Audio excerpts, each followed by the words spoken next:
This is a place where pain meets promise, where the storm tried to break us, but we found roots deeper than fear. Every scar, every setback became the soil for our growth. Out the storm, out the fire, and we made it through the trial.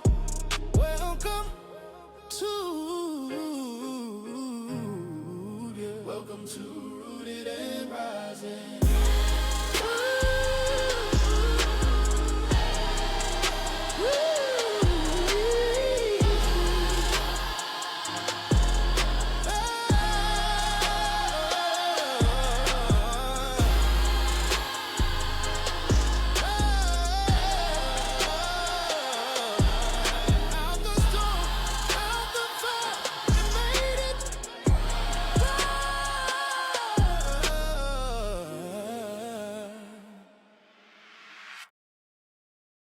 What's up, family? Welcome back to Rooted and Rising. Today's episode is what I like to call a pause and reflect. It's short but necessary, right? This one's not about long stories or guests. It's about something we all deal with, something that tests our growth every single day.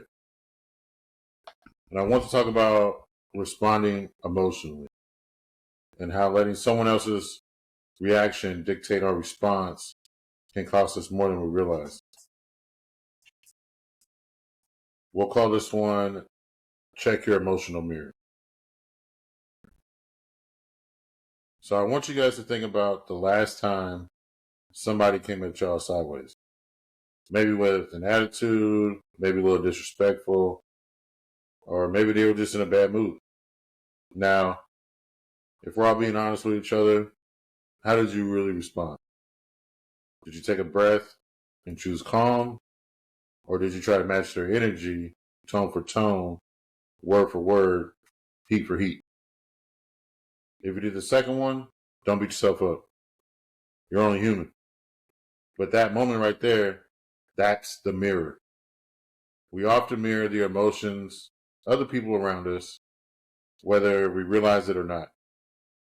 And if we're not careful, their energy becomes our energy.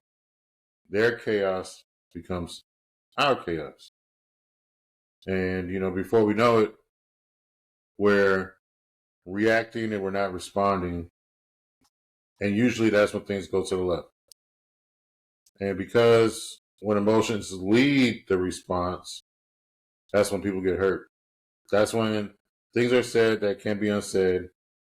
That's when you burn bridges that you don't want burned, jobs are lost, relationships take hits, and sometimes that's when good people end up in bad situations.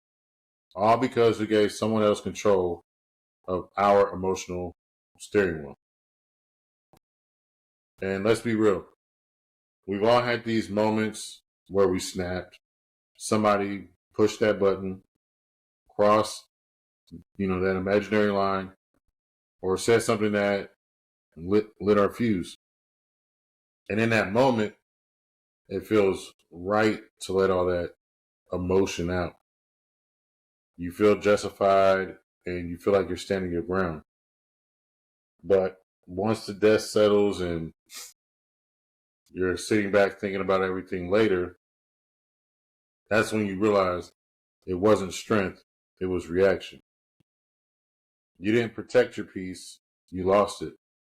And a lot of times that moment of emotional release ends up costing us way more than it gave us. Whether it's in an argument with your partner, a conflict at work, or even something small like a person who cuts you off in traffic, the outcome is usually the same. When we respond emotionally, we invite chaos, and chaos always collects interest. Here's something I've learned the hard way. The difference between growth and regret often lives in the same breath. That pause, that moment between what was said and how you respond is everything. Because in that moment, you have a choice. You can either reflect what you feel or respond with what you know. And when you pause, you allow logic and empathy to enter the room. You give your higher self, not your hurt self, the mic. And that's where emotional maturity starts showing up. You start realizing, I don't have to match your energy. I can protect mine. That's emotional discipline. And it doesn't mean you're weak or you're soft. To me, it actually means you've learned that peace is more valuable than being right. One thing I talk about often is how energy travels. Your emotional state doesn't stop with you. It affects the people around you. If you walk into a room tense and frustrated, that energy spreads. Your kids feel it, your spouse feels it, your team feels it. That's why learning how to respond instead of react matters. Because when you respond with calm, it creates space for others to stay calm too. But when you respond with anger or ego, that fire spreads faster than you can put it out. And again, that's when people get hurt. Maybe not physically, but emotionally. Words cut deep, and silence can cut deep too. And once that damage is done, it can take a long time to repair. And here's something I want all y'all to sit with. No one can make you feel anything. They can trigger something in you, sure, but how you respond, that's all on you. And that's not an easy idea to accept because it means you got your own part even when they're wrong. But emotional ownership is freedom because once you realize you control your reactions, no one else can control your peace. I've had moments in my own life, especially during my time in the military, where reacting emotionally could have gone bad real quick. And there were times where my pride, my frustration, or even my ego wanted to speak louder than reason itself. But I learned that the calm voice, the one that waits to respond, is usually the one that wins the room. And that doesn't mean that you don't feel. It just means that you've mastered the response, in my opinion. Emotional control is like a muscle, right? It gets stronger the more you use it, just like when you work out. It's about awareness, practice, and repetition. So here are a few tools to help you build that muscle. Pause before you respond. Take that breath. Give yourself a second to process. Shit, even 3 seconds could change the outcome of a conversation. Check your tone. Sometimes it's not what we say, it's how we say it. A calm tone can turn down the heat in almost any situation. And to me, number 2 is important. That's something that I personally try to work on a lot because, yes, tone does matter. And ask yourself, what outcome do I want? If your goal is peace, then your response has to align with that. You can't sow calm with chaos. And lastly, don't mirror energy. Model it. Let people feel your calm instead of you feeling their chaos. Because that's what emotional leadership looks like.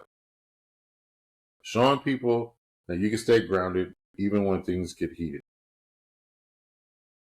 So the next time you feel yourself starting to react, picture that mirror. Ask yourself, is this reflection really mine? Or am I just reflecting someone else's mood? When you start owning your emotional reflection, you start living in control. You stop giving people access to your peace. And that's when you start rising. Remember, reacting emotionally might feel powerful in the moment, but real power lives in restraint. Anyone can throw fuel in the fire, but it takes wisdom to stand next to it and not get burnt.